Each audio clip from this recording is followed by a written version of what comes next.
Kahuna. Kenny. Do you have a moment to talk with me? Hey, there was a big story coming out of the WWC.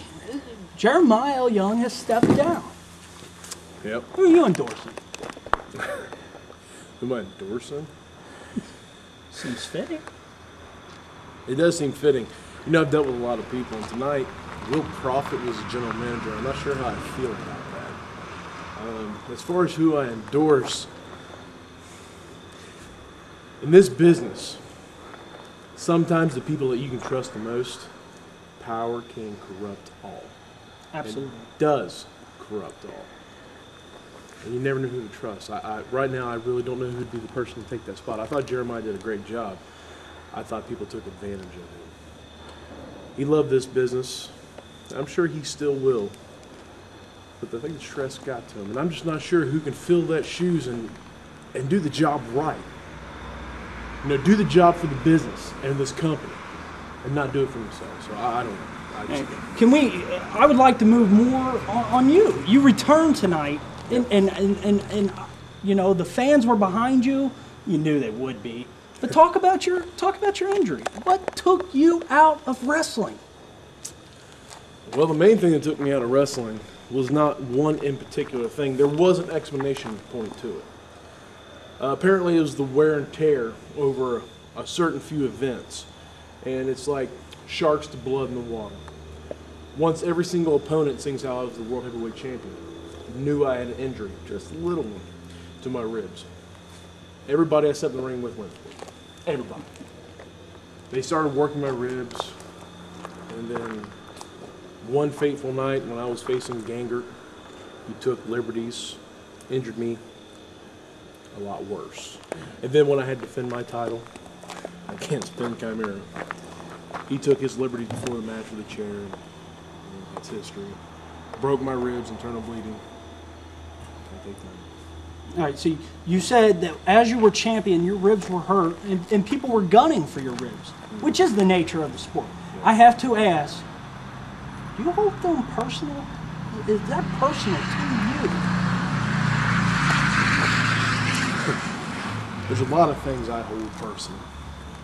As far as the injury part of it, no.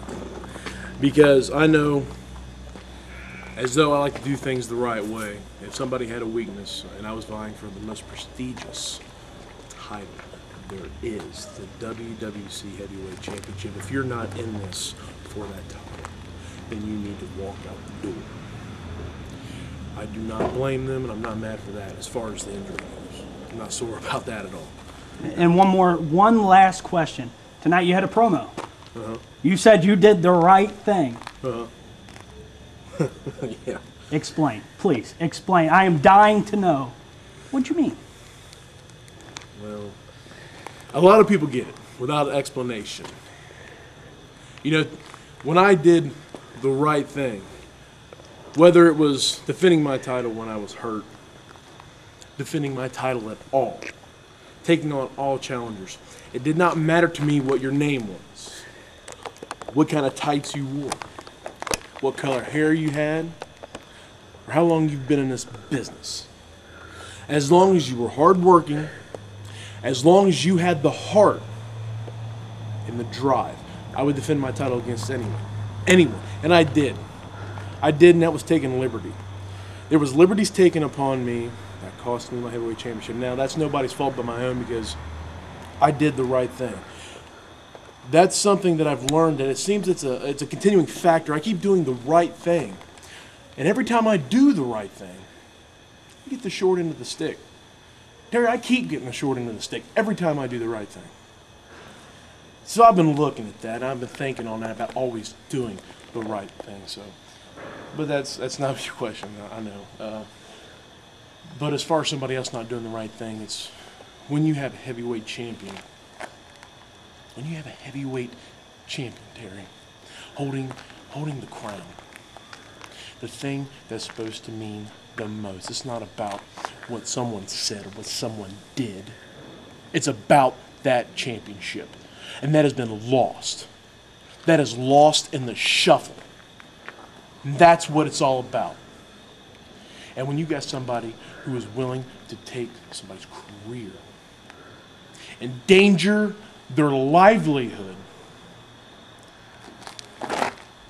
and just go as far as telling a person who's been thrown off a stage through a wooden platform, punched in the face with a pair of scissors, powerbombed off the top rope through a trash can, to tell that person that he does this as a hobby. A hobby. Then to take a chair and, like sharks to the blood, try to end his career and to prove a point and to win. Rightfully so. My fault. Rightfully so. Win the most prestigious title there is. And then to say he's not coming back. To say he will not do the right thing. I went out there in front of everybody. Everybody. My good friend and great person, Matt Taylor, tried to stop me. And I thank him for that. I truly do, but I had to do it because it was the right thing. And still, I got that short end of that stick, Terry. There's always that short end, and I got it. And then he doesn't want to show up to defend his title. I have not yet. I've heard reasons. I have not yet heard a good. And that title had to be put up against two, not two of the greatest, but the two greatest in the company. Matt Taylor, Aaron Williams. And they wrestled their hearts out. And from what I understand, I was not there and haven't seen the footage. What I understand, everybody was probably match of the year. Aaron Williams, former champion, came out the winner. Both men respected. Both men, I know for a fact, afterwards, are friends and colleagues. Good friends and colleagues. Because they respect each other. And that's what it's all about. And that's what I meant by promo, Terry, is that I did the right thing. And every time I do, it gets shorter than the stick. And now that Jeremiah's stepped down, not knowing the future, I will tell you the future of the Kahuna. The Kahuna's going to do what he needs to do to have fun in this business. You know, and I respect you. I respect your career path. I'm glad to hear that you got your job. You chose the way you wanted to go, and that's great. I'm glad to hear you got the job you wanted. You're going to see changes. You're going to see some changes. Well, Kenny, it's been a privilege talking to you. And I have to ask, are you going to talk to me some more? On this show, are you going to talk to me more? Well, absolutely. Absolutely. You have a good night. All right, and thank you. Well, you heard it, an emotional speech from Kenny Lucas. What else can you say?